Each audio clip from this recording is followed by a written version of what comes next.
Nang makatapos sa puzzle ay kaagad ngang chinek ng ninja ang nabuo ni Ralph at Will. Good. Good. Right ka. Right ka. Right ka. Make sure it's in the middle. Right. Good. Habang ang ibang mga duos abala pa rin sa pagtatawid ng mga puzzle pieces. Time man ko sabi ko, ang galing nila. Yun talaga, nung nakikita ko binubuo na nila yung puzzle. Hindi ako nagpa-apekto nun, kuya. Hindi ako nawala ng focus. Hindi talaga ako nawala ng focus, kuya. In my mind, patuloy lang ng patuloy. Ilang saglit pa ay ibinigay na ni Kuya ang kanyang hatol. Rawi, para sa inyong puzzle, may mali sa picture. Mali. Baliktarin natin. Nakita na po namin na possible nga po na baliktad po yung puzzle. Na-check po namin na magkatugma nga po yung mga pieces. So there was nothing wrong with the order. Ay, one by one. Hindi, kaya mo ba? Kaya mo bang ganyan? Baka mawala Medyo alam na po namin kung sakali nga po na mali, ibabaliktad lang po namin yung puzzle ko yan. Mag-hope na kami na tama nga po yung hula namin. Tulungan mo ako, bro.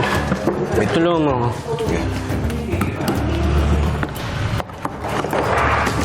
Yan. Check natin isa-isa. Dalawa. Ito dalawa. Connect. Ito muna tayo. Connect. Para sa akin, kuya, sobrang importante po syempre na mapabilang sa Big Four kasi napakalaking achievement na po nun eh. Lalong-lalo na po nandito kami sa loob po ng inyong bahay ng napakaraming araw.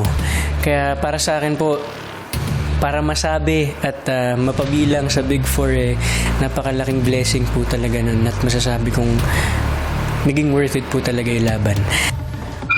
Connect. Try ulit natin. Kung hindi, saka tayo maghanap. Muling chinek ng ninja ang puzzle ng Rawi.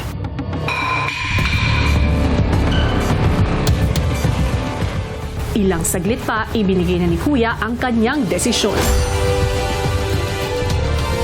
Rawi, para sa inyong puzzle,